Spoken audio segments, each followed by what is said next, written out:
Assalamualaikum warahmatullahi wabarakatuh. Halo anak-anak semuanya, bertemu lagi bersama saya Bu Nina dalam video pembelajaran tema. Di video kali ini kita akan belajar tema 1, subtema 1, pembelajaran 5 dan 6. Tonton videonya sampai habis ya, supaya kalian bisa memahami apa yang Bu Nina ajarkan. Oke, sekarang kalian buka kitab tema halaman 58. Apakah kamu masih ingat tentang cerita pawai budaya? Suku apa saja yang kamu ingat dalam pawai tersebut? Sekarang kita akan mengenal salah satu suku yang ada di Indonesia, yaitu suku Minang. Suku Minang adalah kelompok etnis yang terdapat di Provinsi Sumatera Barat. Suku Minang sering disebut sebagai orang Padang atau orang Awak. Bahasa daerah suku Minang adalah bahasa Minang. Orang Minang gemar berdagang dan merantau ke daerah lain. Legenda suku Minang yang sangat terkenal adalah Maling Kundang. Suku Minang mempunyai rumah adat yang sangat khas yang disebut rumah gadang. Rumah gadang ini terbuat dari kayu dan mempunyai bentuk dasar seperti balok. Lengkung atap rumahnya sangat tajam seperti tanduk kerbau. Sedangkan lengkung badan rumah landai seperti badan kapal. Atap rumah terbuat dari ijuk. Bentuk atap rumah yang melengkung dan runcing ke atas itu disebut gonjong. Karena atapnya berbentuk gonjong, maka disebut rumah bagonjong. Suku Minang mempunyai alat musik tradisional Minang yang disebut talempong. Talempong dimainkan dengan cara dipukul. Alat musik khas Minang lainnya adalah saluang. Saluang ini dimainkan dengan cara ditiup. Suku Minang juga memiliki banyak jenis tarian, diantaranya tari pasembahan dan tari piring. Tari pasembahan biasanya ditampilkan dalam pesta adat. Suku Minang sangat terkenal dengan berbagai makanan khasnya. Rendang merupakan salah satu makanan tradisional suku Minang yang sangat terkenal, bahkan sampai ke mancanegara. Makanan khas suku Minang lainnya yang juga digemari adalah sate Padang dan dendeng balado. Oke, sekarang tulislah pertanyaan sebanyak-banyaknya tentang suku Minang. Nah, anak-anak, di sini perlu Bu Rina kasih tahu sama kalian semua bahwa ketika kalian membuat suatu pertanyaan dari sebuah teks atau bacaan, kalian harus menggunakan tata bahasa Indonesia yang baik dan benar ya. Tidak boleh ngawur dan tidak boleh tidak sopan atau tidak boleh tidak formal. Jadi harus dengan menggunakan bahasa yang bagus, bahasa Indonesia yang bagus. Ini Bu Rina kasih contoh ya. Pertanyaannya seperti ini. Apa bahasa yang dipakai suku Minang sehari-hari? Apa saja adat istiadat suku Minang? Dari daerah manakah suku Minang berasal? Apa tari tradisional suku Minang? Apa makanan khas suku Minang? Bagaimana cara membuat makanan khas suku Minang? Dan apa nama busana adat suku Minang? Jadi seperti itu ya anak-anak, contoh pertanyaan-pertanyaannya.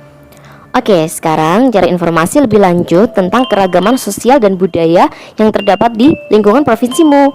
Tuliskan hasil temanmu pada kolom berikut. Nah, ini Bu Rina kasih contoh ya anak-anak. Misalkan seperti ini, saya tinggal di Jawa Timur. Mayoritas suku Jawa. Bahasa sehari-hari bahasa Jawa. Alat musik tradisional, boning, ketipung, angklung reok. Kesenian tradisional, ludruk. Dan makanan khas ada rawon, rujak cingur, lontong balap. Itu contohnya seperti itu ya anak-anak ketika kalian berada di lingkungan Provinsi Jawa Timur. Kalian jawab sesuai dengan keragaman sosial dan budaya yang terdapat di lingkungan provinsimu masing-masing ya anak-anak. Oke, sekarang kalian buka kitab tema halaman 61. Apakah kamu masih ingat gerakan dasar tari Bungong Jumpo? Ayo kita pelajari gerak dasar berikutnya. Oke anak-anak, sekarang kalian pelajari ya tarian Bungong Jumpo dari gerakan F sampai gerakan I. Dan kalian bisa buka kitab tema halaman 61 sampai 62. Kalian pelajari ya dengan teliti. Oh iya, kalian masih ingat kan apa itu Bungong Jumpo? Bunda katakan sekali lagi bahwa Bungong Jumpo berarti bunga cempaka. Masih ingat kan anak-anak? Oke, sekarang kita menuju ke halaman 63. Setelah selesai belajar menari, sekarang kamu akan mendiskusikan tangram yang telah kamu buat sebelumnya. Masih ingat kan anak-anak apa itu tangram? Oke, sekarang marilah kita bahas pertanyaan-pertanyaan berikut ini bersama-sama ya. Yang pertama, apakah dalam tenggelam tersebut terdapat segi banyak tidak beraturan? Jelaskan. Kemudian yang kedua, apakah dalam tenggelam tersebut terdapat segi banyak beraturan? Okay, the answers for those questions are. Jadi jawabannya yaitu untuk yang pertama, ya, dalam tenggelam tersebut terdapat segi banyak tidak beraturan. Segi banyak tidak beraturan itu adalah bangun datar yang berbentuk jajaran genjang dan segitiga siku-siku. Masih ingat kan anak-anak di pembelajaran sebelumnya? Oke, untuk pertanyaan yang kedua, apakah dalam tenggelam tersebut terdapat segi banyak beraturan? Dan jawabannya adalah ya. Dalam tenggelam tersebut terdapat segi banyak beraturan. Segi banyak beraturan dalam tenggelam itu adalah segitiga sama sisi dan persegi anak-anak. Jadi sisinya itu sama panjang ya anak-anak. Oke, sekarang kita menuju ke halaman 64. Bagaimana caramu membedakan antara segi banyak beraturan dengan segi banyak tidak beraturan? Tuliskan pada diagram Fryer berikut. Oke, Bu Lina ingatkan kembali anak-anak sama kalian, barangkali ada di antara kalian yang lupa ya, apa sih tenggelam itu? Jadi tenggelam itu terdiri dari 7 buah bangun datar anak-anak. Seperti pada gambar di samping ini contohnya. Sudah pernah Bu Lina ajarkan kan di pembelajaran 2 pada halaman 22. Ya, jangan lupa ya anak-anak. Dan inilah contoh segi banyak beraturan yang di sebelah kiri ini ada segitiga sama sisi dan persegi ya. Jadi sisi-sisinya itu sama panjang ya. Maka dari itu disebut segi banyak beraturan. Kemudian untuk yang di sebelah kanan, contoh segi banyak tidak beraturan seperti ini, karena sisinya itu berbeda-beda. Di sini yang sebelah kiri ada segitiga yang tidak beraturan ya anak-anak ya, karena di antara satu sisi dengan sisi yang lainnya itu berbeda-beda anak-anak. Maka dari itu disebut segi banyak tidak beraturan. Oke, kemudian bawahnya ciri-ciri segi banyak beraturan. Ini juga pernah Bu Lina ajarkan sama kalian, bahwa ciri-cirinya yaitu sisinya sama panjang dan sudutnya juga sama besar. Kemudian yang di sebelah kanan, segi banyak beraturan. Apa sih segi banyak beraturan itu? Bangun yang seluruh sisi dan sudut yang sama besar. Kemudian segi banyak tidak beraturan itu apa sih? Nah, segi banyak yang tidak beraturan itu adalah bangun yang panjang sisi dan besar sudutnya itu tidak sama ya anak-anak, berbeda-beda antara sisi yang satu dengan sisi yang lainnya, dan antara sudut yang satu dengan sudut yang lainnya.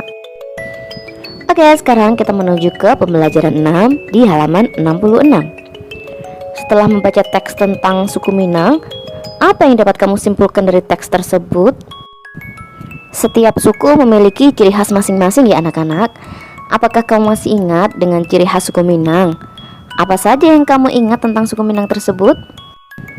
Oke, sekarang baca kembali ya teks tentang suku Minang. Kemudian temukan dan tuliskan gagasan pokok dan gagasan pendukung untuk tiap paragrafnya. Oke, sekarang Bu Lina kasih kesempatan kalian untuk mempause video ini. Kemudian kalian baca kembali ya teks tentang suku Minang tersebut.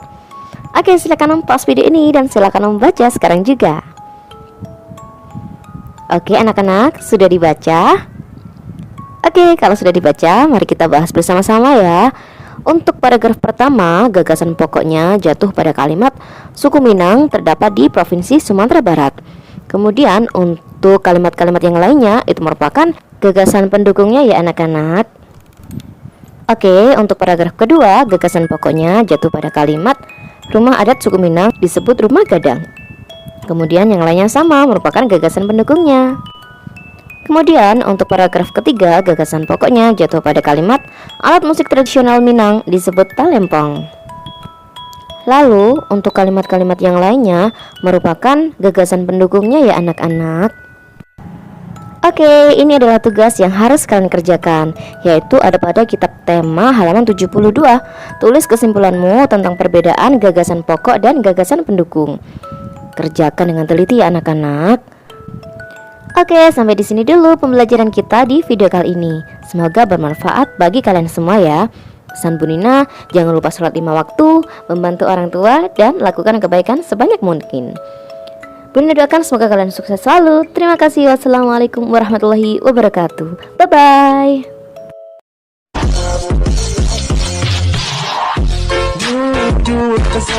Sayang, kita nyanyi abadi keluarga.